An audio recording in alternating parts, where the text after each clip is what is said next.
Salut la team, j'espère que vous allez bien. Heureux de revenir encore aujourd'hui pour parler du Maroc parce que la passion reste la passion. Maintenant, les gars, c'est un sujet très important, c'est celui donc du record d'invincibilité. Que dis-je? Le record de victoires consécutives obtenues par le Maroc en égalisant donc ce record déjà détenu par l'Espagne et par l'Allemagne par le passé.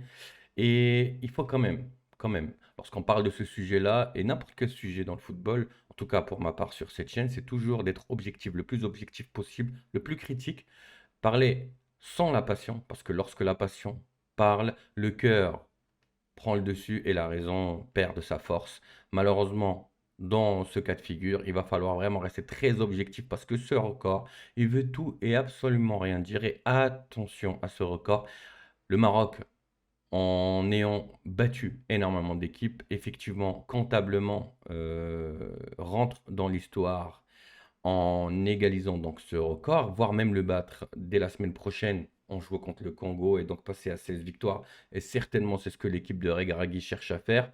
Mais il va falloir faire beaucoup, beaucoup, beaucoup attention à ce record parce qu'il peut aussi faire gonfler un ballon avec de l'air vide pour éclater à la fin. Et nous, on ne veut pas arriver sur cette bulle spéculative qui est le Maroc. Et donc faire attention à ça. Alors, pour rentrer dans le vif du sujet, le Maroc, dans un premier temps, pour rentrer donc dans cette liste historique, short list historique qui est l'Espagne et l'Allemagne, avait commencé cette série d'invincibilité donc, et de victoires par la Zambie 2-1 en élimination pour la Coupe du Monde 2006, juste après la Coupe d'Afrique 2023-24 qui s'est jouée en Côte d'Ivoire. Donc en ayant battu la Zambie, le Congo, le Gabon, très intéressant le Gabon, le Lesotho, la Centrafrique deux fois, aller-retour. Ensuite, il était allé chercher, mais ça s'est joué au Maroc, 5-1 le match retour contre le Gabon encore une fois. Ensuite, le Lesotho, le Niger, la Tanzanie. Il avait battu dans un match amical la Tunisie récemment, le Bénin aussi. Et puis, il avait écrasé le Niger 5-0. Récemment, il a joué contre la Namibie. Ça, il manque deux matchs encore sur cette liste. Il avait battu donc 2-1, je crois, ou 2-0 la Namibie pour enfin battre le Bahreïn en match amical récemment. Vous avez vu un match très difficile, mais qui, quand même, ils ont obtenu cette victoire. Donc, vous avez vu et entendu cette liste, et j'ai fait exprès de la lister, cette liste de pays, sans pour autant dénigrer aucune équipe, parce que ça serait leur manquer de respect. Il faut quand même prendre une considération celle de la valeur de l'équipe adverse. Et là, les gars, il est nécessaire de toujours, encore une fois, rester réaliste et parler de l'adversaire. Là, quand l'Espagne avait fait ce record-là, je suis désolé, mais la valeur sportive des équipes adverses, ce n'était pas la même. Alors, bien évidemment, vous avez vu, hein, attendez, je vais mettre ça en rouge, comme ça vous allez le voir ici. Cette série avait commencé par directement le nul obtenu contre l'Italie en Coupe d'Europe. Et ensuite, ils avaient enchaîné une suite de victoires, donc 15 victoires. 1, 2, 3, 4, 5, 6, 7, 8, 9, 10, 11, 12, 13, 14, 15. Ça s'est terminé par une défaite de ces sacrés Américains que le Maroc d'ailleurs va rencontrer en U20, en mondial U20 ce soir à 22 heures heure française. Et donc, je voulais quand même voir avec vous cette liste que l'Allemagne avait battue. Donc, la Russie 3-0 et puis l'Allemagne. Pardon, l'Espagne avait battu donc la Russie 3-0, l'Allemagne 1-0. C'est très très chaud en Coupe d'Europe. Ensuite, le Danemark, ils les ont écrasé 3-0. La Bosnie-Herzégovine 1-0. Ils avaient gagné 4-0 aussi en Coupe du Monde, l'Arménie 4-0. Donc l'Estonie et puis direct, la Belgique. Là, ça a commencé 2-1. Le Chili 3-0 en Coupe du Monde. L'Angleterre, la Turquie, aller-retour pour la qualification. L'Azerbaïdjan, la Nouvelle-Zélande, l'Irak et l'Afrique du Sud. Les gars et les filles, je suis désolé, mais aller battre l'Allemagne, l'Angleterre, la Turquie, aller-retour, la Belgique, là, on parle de record. Ceci étant dit, ne veut pas forcément dire et dénigrer le travail de El Regragui. C'est très important ce que j'essaye de faire passer comme message. Bien évidemment, encore une fois, le Maroc comptablement et historiquement, eh bien, il est présent et il fait ce qu'il faut faire. Maintenant, les adversaires, je suis désolé, aller battre le Bahreïn juste pour aller chercher ce record, on veut forcément voir des beaux matchs, on veut forcément voir le Maroc faire son exercice devant des gros calibres. Je sais qu'en Afrique, il n'y en a pas tant que ça, mais maintenant, tu joues la Tunisie, l'Algérie, l'Égypte, le Sénégal, la Côte d'Ivoire, le Cameroun.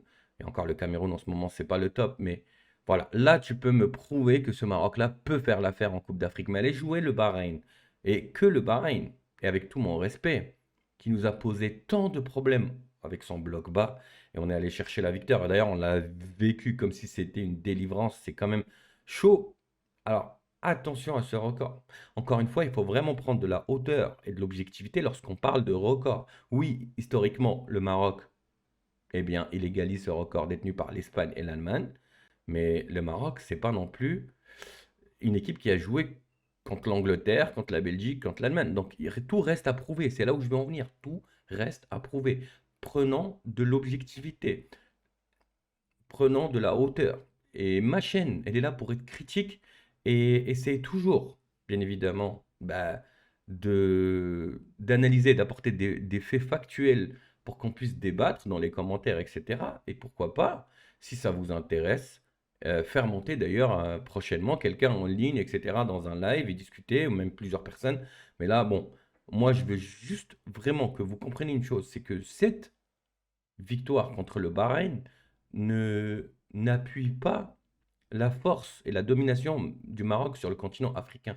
Elle ne fait qu'apporter un chiffre positif, oui, un chiffre peut-être qui va faire entrer le Maroc dans cette shortlist de records sur les matchs de victoires consécutives, mais c'est pas forcément un signe euh, positif, tout simplement, encore une fois. Donc voilà, faites très très attention, les gars et les filles, sur ça. Oui, le Maroc rentre dans l'histoire, mais ça ne veut absolument rien dire parce que les équipes confrontées, bon, voilà.